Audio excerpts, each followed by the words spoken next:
details today in the grisly murders of a local family found earlier this week. I didn't want to move here. We couldn't afford to live in the old house anymore. Plus, the new story I'm writing is here. Is the story a good one this time? I'm gonna write the best book that anybody's ever read. I got a really good feeling about this.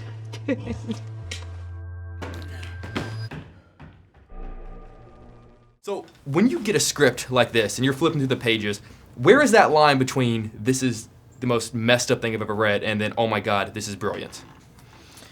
I don't know. You know, I remember about 4 different times while I was reading the script, I threw it against the wall, you know, because I found it absolutely terrifying.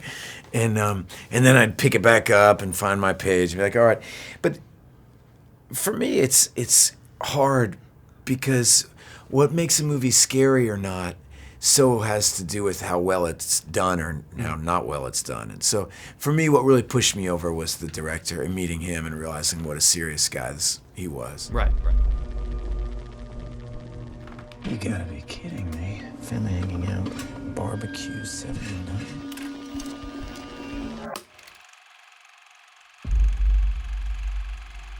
That's the family who lived here.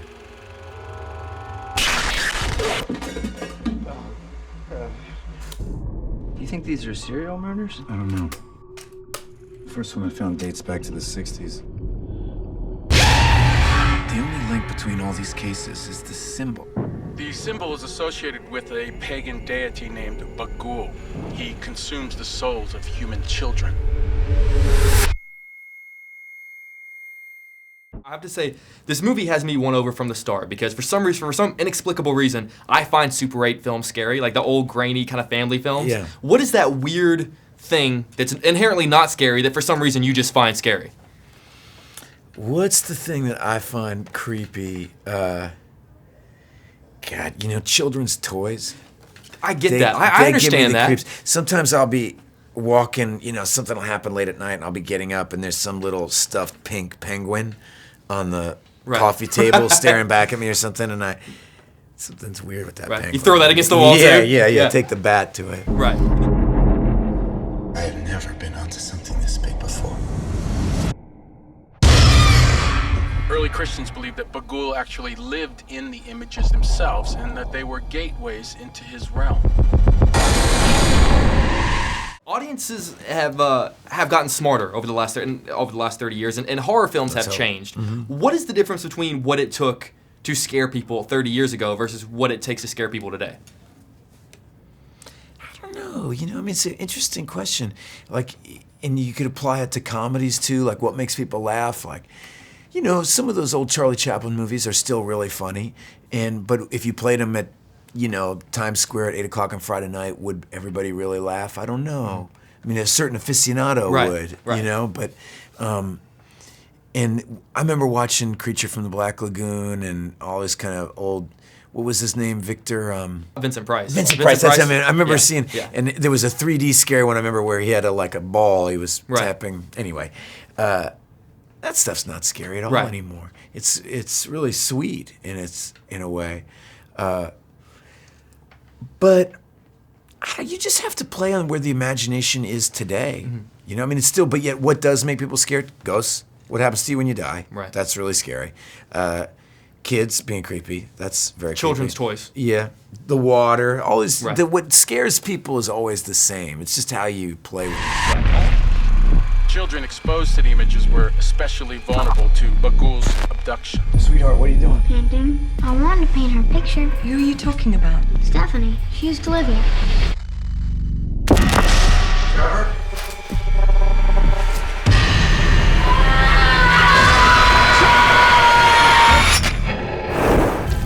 What's the matter? What's happened?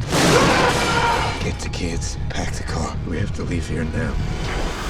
I feel like all the great actors who have been in great horror movies. You look at Nicholson in The Shining and Brolin in Amityville, Bruce Willis in Sixth Sense, you in this film. I know that initially they didn't want to do the film because it was a horror film, and I feel like I read that about you as well. And I was wondering, why do actors look down on horror films?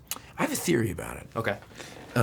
If I can present it to you. Please, I'm listening. Well, first off, I did my first movie was Explorers, and it was directed by this guy Joe Dante, and he'd done The Howling and Piranha and all this. So I kind of I was educated about the fun and coolness of genre films, and particularly horror movies. But I think actors don't like to play fear. Like, if you think about it, that almost every emotion, anger, hurt, vulnerability, frustration, passion, all this stuff is kind of sexy, but it's not sexy to play Be scared. right. You know, nobody wants to be scared.